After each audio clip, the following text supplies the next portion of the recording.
maglalaba, nagluluto tayo guys. Ayan ang ating CR. So malinis na rin. And syempre malinis na rin yung ating washing dahil nakapag-dryer na rin tayo. So magluluto tayo ng kanin, maglalampaso. Yan guys ang ating trabaho. Kaya yung nanay nyo na nandito lang. Ayan, magluluto na tayo ng kanin. Tapos maglalampaso at magluluto ng ulam. Ayan, ingat-ingat po. Ayan po ang aming paligiran guys. Ayan, bahang-baha hanggang doon ang baha. Ayan. Kasi yung lupa doon sa may likuran namin guys, mas mataas. Natambakan kasi yun guys.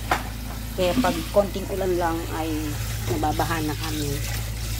So magsasain tayo ng kanin habang maglalampaso. Tapos mamaya magsasampay guys. So dahil nanay ka, ang paggising mo magluluto ka. Minsan di pa sila maghuhugas ng pinggan, hindi mo pa sila uutusan guys, di pa nila gagawin. Minsan may pagpupusa din sila, kaya hayaan ang nanay guys. Kaya kaya ng iba paisi-isi lang. Oo, siguro yung iba paisi-isi lang kasi may mga kasama sila sa bahay na magtatrabaho. Pero kapag kayo lang sa bahay, expected mo na yan, nanay ang tutos. Minsan tambak yung hugasin, kasi naglalaba ka. Yung ganun. Dapat yung kung minsan kung paano mo i-manage yung trabaho mo para mapagsabay-sabay mo, para matapos mo agad-agad. Kung bang may nilabhan ka, na yung nakasampay, na yung may nakatupi, o sino nagsasabi na nanay ka lang na nandyan ka lang sa bahay. Diba? Kaya chill-chill lang yung mga ibang nanay kasi may mga nag-aalaga sa anak nila. Diba? Kaya swerte yung may mga anak na may nag-aalaga sa anak nila, not unlike yung nanay na nasa bahay na nga. Ikaw na yung lahat. Yung ganun. So, saluyot ang ulam natin guys. Ayan, sana ang ulam namin kahapon. Pero, dahil nag-birthday si ate, yung namaya pa kong ate, kaya naudlot ang aming ulamin. Ayan, may sitaw din. Kaya pag nasa probinsya ka, yung magpapahingi, pag nasa probinsya, so hihimayin ko muna guys. Tapos ng ating dryer. So, sasabay na natin yung pagluluto bago tayo maglampaso guys, para minsanan ang dumi. Kaya sa mga nanin na tulad ko, so, bababad natin yung saluyot guys, banlawan, tapos babad natin ng asin para maalis ang mga uod guys dyan. So ugasan muna natin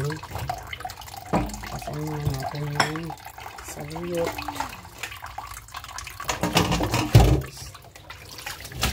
Ayan, babad natin. Lagyan natin ng asin. Diba? Pero dito naman kasi ito. Ayan. Alam mong safety ka.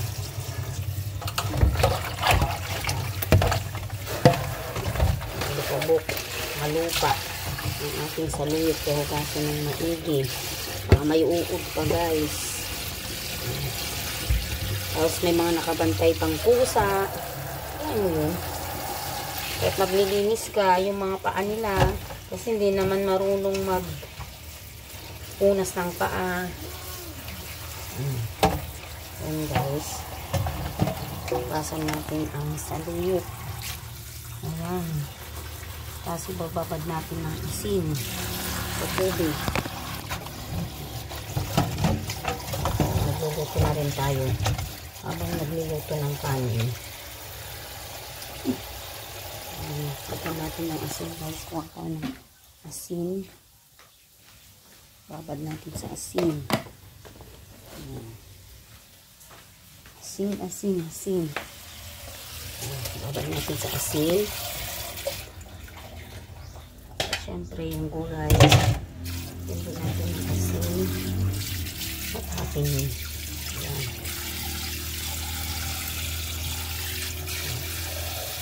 Siyempre may kanya-kanya tayong way ng pagluluto ng gulay guys. Ako pag nagluluto ako ng saluyot, yan, sinasabay ko na sa sahog para malutong maigi yung saluyot guys. Kasi pag di nalutong maigi yung saluyot, magtatai yung tao. Kaya kailangan isabay mo na yung saluyot. Kahit malusak-lusak, malusak-lusak na kunada ti Ilocano, ayos lang, at least naluto na lalaing. Minsan yung iba lang masakit yung tiyan kasi hindi masyadong naluluto. So ako kasi niluluto kong maigi, pinapakulo kong maigi yun guys. Kaya ito, so mag-aalas 10 na, kailangan natin magluto, diba? So nakapagkape na rin tayo. Yan, kape lang, tsaka yung tira nilang pizza bread ng mga bata, yun lang guys, wala na, yun lang ang kinain natin. So yan, at saka pag nanay ka, kailangan yung kilos mo mabilis, hindi yung papatay-patay, kasi pag papatay-patay ka, wala kang magagawa, hindi ka makakapagpahinga ng maayos. Yan, itong ating sitaw. Basa na rin natin guys. Sitaw.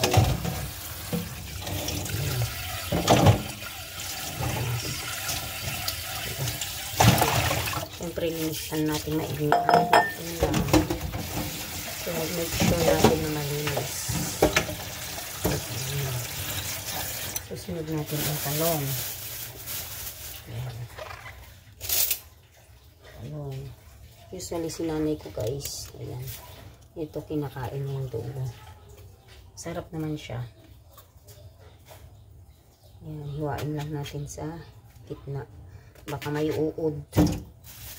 So bye for now guys, see you.